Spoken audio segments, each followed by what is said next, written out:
The underestimated species, the Great Hall of the Galactic Council buzzed with the voices of 100 different species, each representing civilizations that had conquered stars and bent space to their will. At the center of the massive chamber, a holographic display showed a small blue planet orbiting a yellow star in what the galaxy considered a backwater region. Admiral Zorex of the Hegemony Alliance stood before the assembly, his four arms gesturing dramatically as he addressed the council.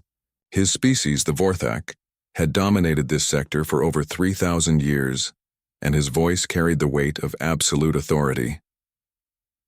"Fellow beings," Zorex began, his translated words echoing through the chamber, "we gather today to discuss the curious case of the third planet in the Sol system. The inhabitants call themselves humans." A wave of amused chatter rippled through the audience. Several council members had heard of these creatures, mostly as subjects of scientific curiosity, rather than any serious consideration. Captain Vextar, representing the militant Drakmor Empire, rose from his seat, his reptilian features twisted into what might have been a smile. "Admiral, surely you do not mean to waste the Council's time with these primitives. Our scouts report they have barely achieved faster than light travel. They still fight among themselves with chemical explosives." The laughter that followed was not kind. In a galaxy where civilizations routinely manipulated dark matter and reshaped entire solar systems, the idea of beings still using gunpowder seemed almost quaint. Zorex nodded, his expression growing more serious. "Indeed, Captain, but these humans have done something unexpected. They have refused our standard integration offer." The laughter died instantly. In the 3 millennia since the Hegemony Alliance had been formed, no species had ever refused integration. It was unthinkable. Integration meant protection, technology, and a place in the greater galactic community. To refuse was to choose isolation and eventual extinction. They refused? The question came from Councillor Thys, whose crystalline form sparkled with disbelief. What reason did they give? "They claimed," Zorex said, his voice dripping with disdain, "that they preferred to maintain their independence and would like to establish trade relationships instead of joining our alliance." The outrage was immediate. Dozens of voices rose, in anger, speaking in languages that ranged from melodic to harsh, but all conveying the same sentiment.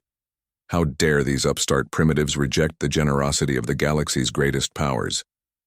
Ambassador Krell of the Tech Syndicate slammed his metallic fist on his desk.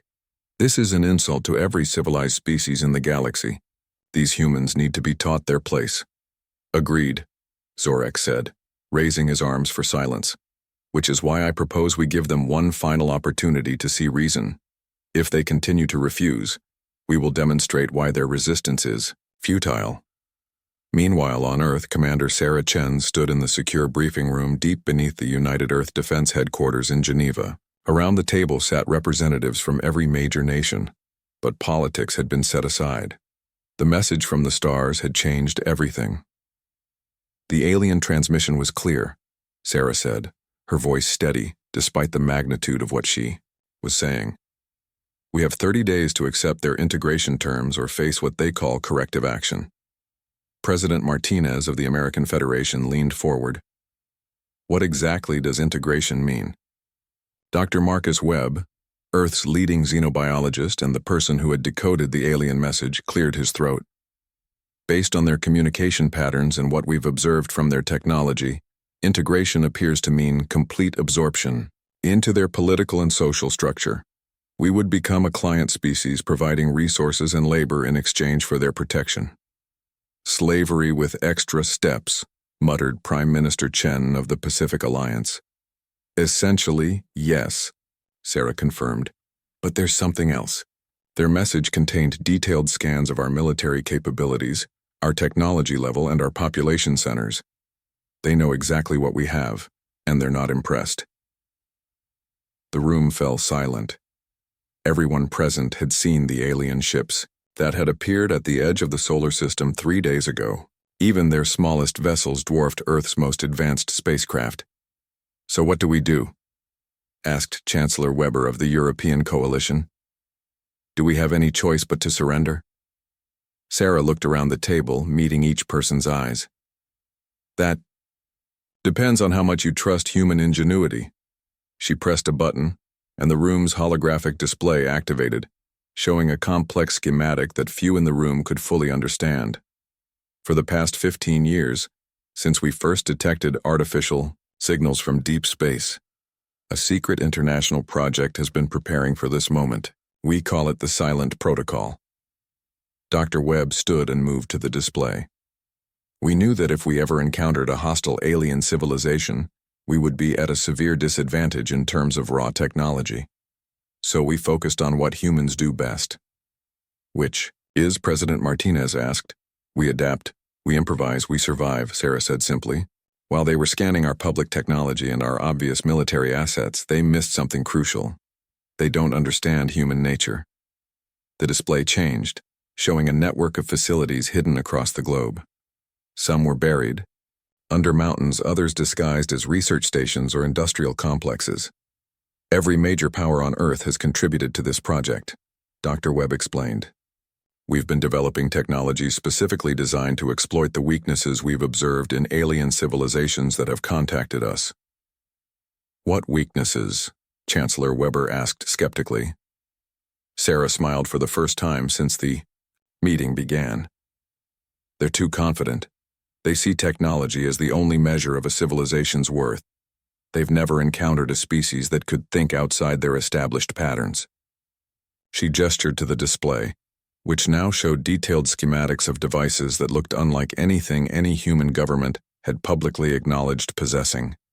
They scan for energy signatures they recognize, weapons systems that follow conventional physics, and defensive strategies that make sense to their way of thinking. They have no idea what to make of quantum-entangled communication networks, bioengineered organisms that can survive in space, or weapon systems that don't emit any detectable energy until the moment they're used. The room was silent as the implications sank in. You're saying we can fight them? Prime Minister Chen asked. I'm saying we can surprise them, Sarah corrected. And sometimes that's enough. Over the next 25 days, as the alien deadline approached, Earth appeared to comply with the demand for surrender. Surface military installations powered down, spacecraft returned to their home ports, communication networks went quiet. To any observer, including the alien fleet gathering at the edge of the solar system, it appeared that humanity had accepted the inevitable. Admiral Zorex watched the feeds from his flagship with satisfaction. The humans were proving to be more reasonable than he had initially thought. Their surrender had been swift and complete. Admiral, Captain Vextar reported from his position at the tactical station. Our sensors confirm that all human military assets have been deactivated. Their communication networks are operating at minimal levels, and we're detecting no weapon signatures from any of their installations. Excellent, Zorex replied. It seems they understood the futility of resistance. Prepare the integration fleet for entry into their system. We'll establish control centers on their major population centers and begin the transition process. What neither Zorex nor any member of his fleet realized was that beneath the apparent surrender, humanity was making final preparations for something the galaxy had never seen before. In hidden facilities around the world, technologies that had been theoretical for decades were being brought online. Scientists who had spent years studying captured alien artifacts from crashed probes were putting their knowledge to practical use. Military strategists who had wargamed every possible first contact scenario were coordinating responses across the globe. And in a bunker deep beneath the Rocky Mountains, Commander Sarah Chen was receiving final reports from teams positioned around the solar system. Quantum communication network is fully operational, reported Dr. Webb. All teams are in position and awaiting your signal. Sarah nodded, looking at the countdown timer on her wall. 6 hours until the alien fleet began its final approach to Earth. Send the message to all stations, she said quietly. Operation Silent Thunder is now active. Across human space, in positions the aliens had never detected, devices that had been waiting in perfect stillness began to wake up. They had been hidden not through advanced stealth technology, but through the simple expedient of not fitting any pattern the aliens expected to see. Some were disguised as asteroids, their biomechanical shells indistinguishable from space rock until they chose to reveal themselves. Others had been placed in orbits that made no apparent sense, following paths that seemed random but had been calculated with precision that would have impressed even the galaxy's greatest mathematicians. And on Earth itself, in every major city and countless smaller locations, people who had lived ordinary lives were preparing to show the galaxy what humanity was truly capable of when pushed to the edge. The aliens were about to learn that the species they had dismissed as primitive had been preparing for this moment since the day they first looked up at the stars and wondered what might be looking back. The first Strike Admiral Zorex stood on the bridge of his flagship, the Eternal Dominion, as his fleet approached the small blue world that would soon become the newest addition to the Hegemony Alliance. Around him, his officers worked with the calm efficiency of a military force that had never known defeat. "Integration fleet reports ready, Admiral," Captain Vextar announced. "All ships are in position to begin occupation procedures." Zorex nodded approvingly. The human homeworld lay before them, apparently defenseless and resigned to its fate. His sensors showed no military activity, no weapons charging, no signs of resistance. It was almost disappointingly easy. "Signal the human leadership," he commanded. "Inform them that we are beginning the integration process. They are to maintain order among their population while we establish control centers." The communication was sent, and Zorex expected the usual response of fearful compliance that he had received from dozens of species over the centuries. Instead, the reply that came back was something entirely unexpected. The main view screen activated, showing a human female in what appeared to be a military uniform. Her expression was calm, almost serene. "Admiral Zorex," Commander Sarah Chen said, her voice carrying clearly across the void between their ships. "Thank you for the advance notice.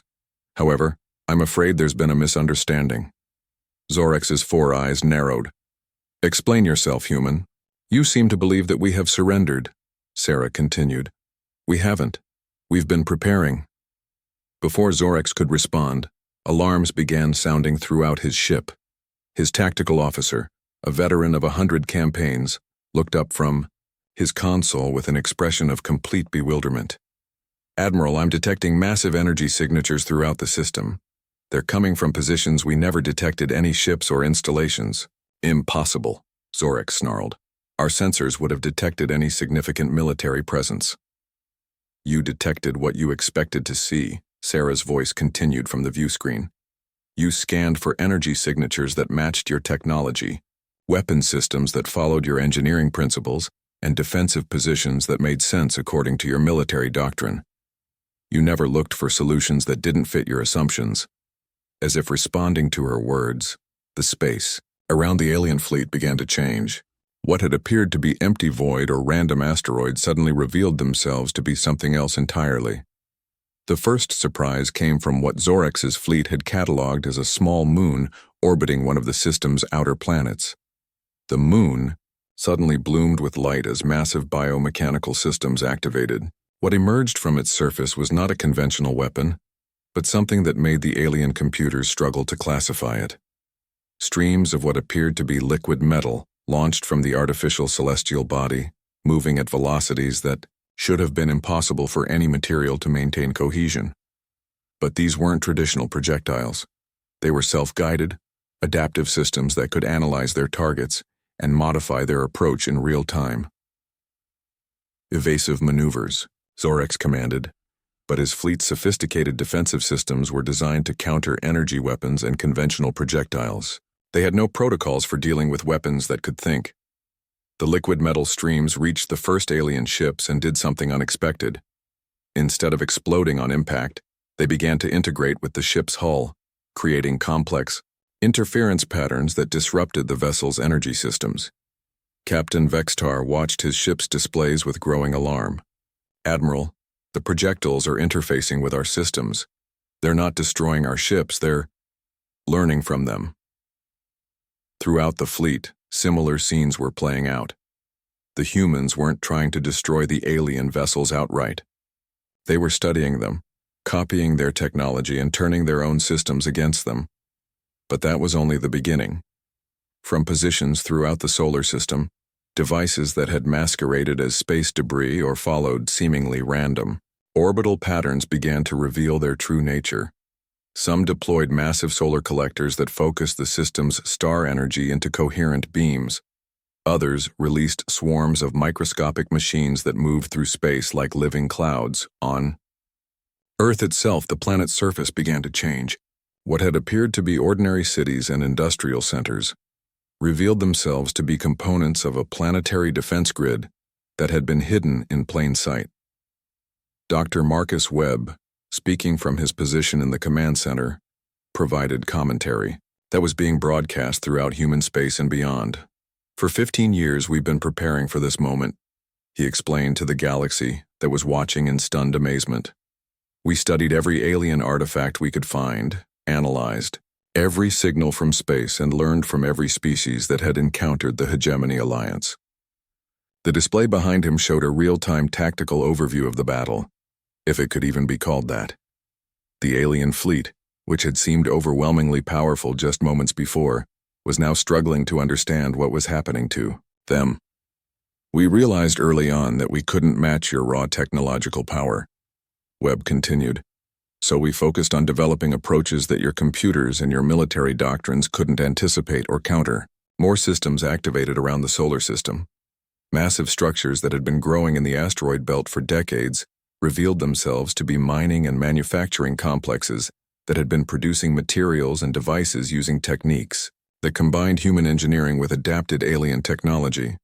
But perhaps most shocking of all was what happened when the aliens attempted to retreat. As Admiral Zorex ordered his fleet to withdraw and regroup, they discovered that the space around them had been quietly altered. Microscopic machines, deployed years earlier and programmed to activate only when alien ships entered the system, had created a network of quantum interference fields. The alien ships found their faster-than-light drives disrupted, their communications scrambled, and their sensors providing increasingly unreliable data. You came here believing you were the predators, Sarah Chen said, her image still dominating every screen in the alien fleet. You never considered that you might be walking into a trap that had been prepared for decades. Zorex, for the first time in his long military career, felt something he had never experienced before. Genuine fear. What do you want? He demanded. We want you to deliver a message to the Galactic Council, Sarah replied. Humanity chooses independence. We will defend ourselves against any attempt at forced integration, but we're also prepared to establish mutually beneficial relationships with any species that approaches us as equals rather than subjects. Around the solar system, human installations were powering down their weapon systems, but not deactivating them. The message was clear. This had been a demonstration, not an all-out attack. Your ships are disabled but not destroyed, Dr. Webb added. We've provided your engines with enough power to return to your territory. Consider this a gesture of goodwill and a warning. As the alien fleet limped away from Earth carrying news of humanity's unexpected capabilities, signals began reaching the furthest corners of the galaxy. The species that had been dismissed as primitive had just demonstrated technologies and strategies that challenged everything. The galactic community thought they knew about warfare and civilization. In council chambers across 100 worlds, emergency sessions were called. The humans hadn't just defended themselves. They had done so in a way that revealed the limitations and blind spots of every major galactic power. Some species called for immediate military action against Earth before the humans could develop even more dangerous capabilities. Others argued for diplomatic contact, recognizing that humanity had chosen restraint when they could have chosen destruction. But all of them, from the mightiest empires to the smallest colonies, had learned the same lesson. Never again would they make the mistake of underestimating the quiet species from the small blue planet in the Sol system. On Earth, as the celebration of their successful defense began, Commander Sarah Chen looked out at the stars with a mixture of pride and concern. They had won this battle, but the real test was just beginning.